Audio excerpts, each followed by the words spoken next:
Years before the Great War against the Elvish kind, the Vortiax had reached the peak of their civilization.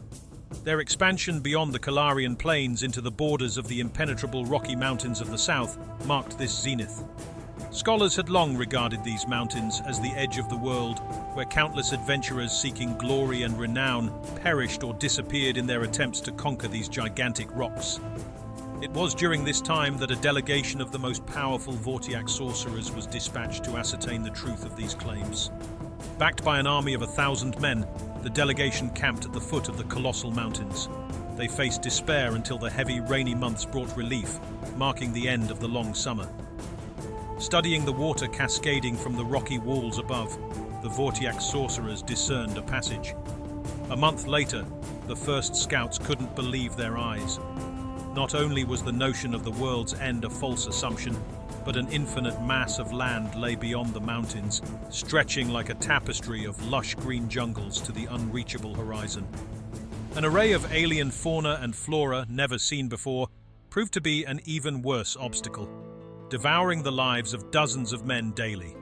Reduced to less than a third of its original size, the delegation finally encountered the first signs of civilization.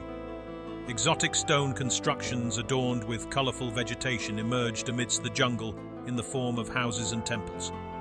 The inhabitants, an even stranger race of humanoids, who greeted the visitors with a mix of curiosity and caution, yet displayed a fearless attitude. Not long after, the sorcerers learned their name, the Gilantlakai, a pure breed born in a land teeming with vitality and power of an intensity the Vortiax never imagined to encounter. After gaining their trust, both Vortiax sorcerers and Gilantlakai shamans exchanged knowledge. Hindered by different languages, they developed a system of symbols for mutual understanding. In the following years, as time passed, the visitors settled down, seeming to momentarily forget the world they came from. It was only when, through their divination abilities, the Vortiax sorcerers became aware of the war with the Elvish invaders, that their disposition toward their hosts took a different turn.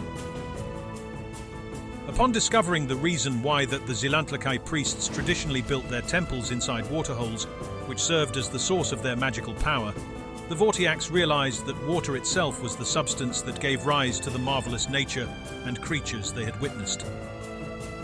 Learning to harness the intrinsic power of these waterholes, the Vortiax sorcerers gained control over the shamans, manipulating them to bend their people to the sorcerer's will. Utilizing their ancient sorcery in tandem with this newfound power, the Vortiax elevated themselves among the Gilantlakai as the Faren, the reincarnation of gods, thus sowing division among the people. Those who opposed this manipulation sought guidance from the shamans, yet few possessed the ability to resist. A rebellion brewed within the tribes, culminating in the first internal war of the Gilantlakai people. The war with the tribes consumed the sanity of the Vortiax sorcerers. Having enslaved a great part under the guise of semi-gods and brutal oppression, intoxicated by the apparent infinite power provided by the land's waters, the sorcerers' kings became obsessed with the dream of immortality. They had learned a type of magic that absorbed the vital powers of nature, in contrast to the Gilantlakai shamans' occultism, who cultivated a balanced relationship with their world, giving back what they had been granted. In the search of immortality, the once lush jungles, teeming with millions of specimens, became barren and desertified, leaving behind dust and ashes. After successfully destroying or banishing the remnants of the Gilantlakai, the Vortiax turned against each other, competing for supreme power.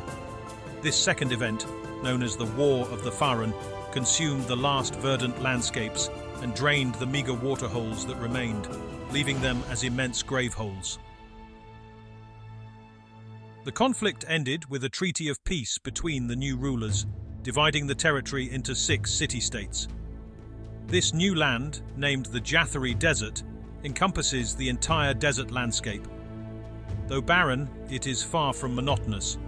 It features a diverse range of environments, including dozens of seas of dunes, cliff ranges, rocky barrens, picturesque rock formations, occasional oases, red mountain peaks, and many other exquisite geographical features, ghostly remnants of the past.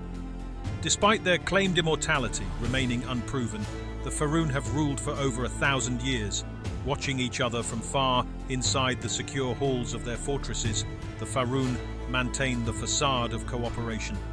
But nothing is certain when such distorted souls exert an almost immortal rule.